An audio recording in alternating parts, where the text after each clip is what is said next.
Hey everybody, in this video, I'm going to teach you 5 discovery call tips that are going to set your discovery calls on fire. This is kind of a sister episode between one of the recent videos I did, which was 6 discovery call mistakes. We talked about the things not to do a few videos ago.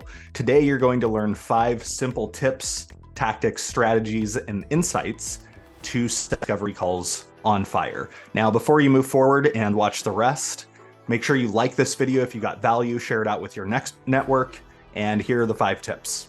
Tip number 1, realize that discovery is a process, not a static event. Okay, most salespeople treat discovery as a static stage in their sales process, right? They try to get through everything at the very beginning, and then they're done with discovery. Or moving on to demo and presentation and negotiating and closing. But the best salespeople realize that discovery is a process that unfolds. You don't have to cram it all in. And even if you did, you need to continually learn and relearn what's changing within the account you're selling to, right? One of the best things you can do is start every follow-up meeting with what's changed since last we talked. Okay, so treat discovery as a process, not a static event or stage. Tip number 2, align your questions to the buyer's journey. Okay, if you think about a typical buyer's journey, it's kind of like a funnel where you have people at the top of the funnel up here, they haven't really defined their problem. And then you have people at the bottom of the funnel who have defined their problem and they're actively looking for solutions. You should be asking different types of questions to each of those different types of buyers. So for example, if somebody's at the bottom of the funnel, if somebody is exploring solutions actively, maybe they came inbound on your website, requested a demo, then your question needs to respect where they are in their buyer's journey. And it should sound something like, talk to me about what you're looking for. What are you looking to accomplish with a solution like this, right? Because that's what they want to talk about. Now, on the other hand, if you ask a question like that to somebody who's at the top of the funnel and are not exploring solutions, and you're like, what do you want to accomplish with a solution like ours? They're going to be like, you asked me to join this meeting. I'm not even looking at solutions like this. So instead, you tailor your questions to where they are in their buyer's journey, which is the very top of the journey. And you say something like, I'll tell you about some of the challenges we solve in just a second, but I don't want to poison the well.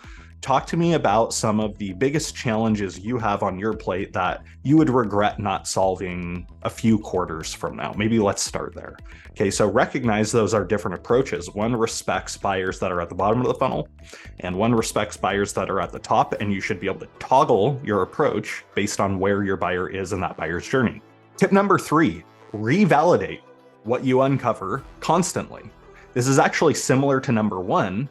And the idea behind this is things are always shifting in deals. Change is constant, okay? Especially if you sell sales cycles that are longer than 60 days, you are at risk of priorities and people shifting underneath your feet in deals in a way that derails the deal.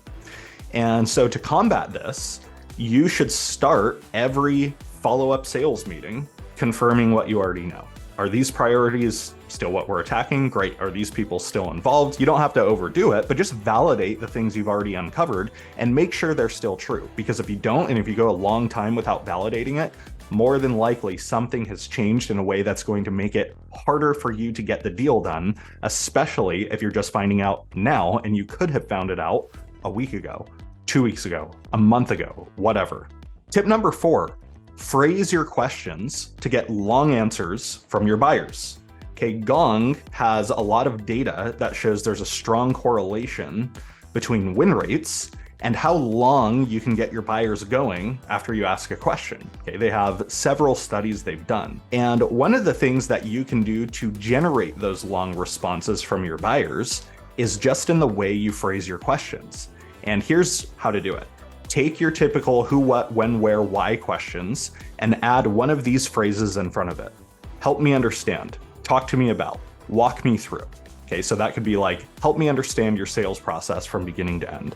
Or walk me through the biggest challenges you're having when it comes to sales effectiveness, right? In this situation, I'm maybe selling a sales technology.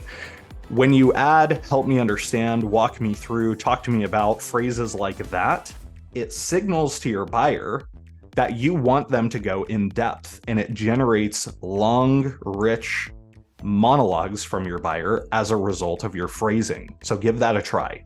Tip number 5, and the last tip for the day, ask your next question based on what your buyer just said. Okay, so your follow-up discovery questions, they shouldn't all be pre-planned. It's okay if some of them are, but if that's all you do, it tells me you're not listening to your buyer and you're not being spontaneous in the questions that you ask. Okay, the best salespeople, they'll plan the first few questions, but then based on whatever their buyer is saying, they'll ask questions that relate directly back to whatever their buyer just said. And it's really hard to pre-plan those questions. But the good news is you don't have to. You just have to be a very intent listener and you have to know your space well. And if you do those two things, then you are going to be empowered to ask very powerful follow-up questions that do not feel like you're just checking the box and trying to get through a discovery call. Okay, that's all I have for you today. Those are 5 tips that if you implement them well, will absolutely light your discovery calls on fire. Give them a try. If you liked this, write your favorite of the 5 tips in the comments below. Just write a number, right? 1, 2, 3, 4, 5. Like the video, share it with your network, all the YouTube things, and I'll see you in the next video.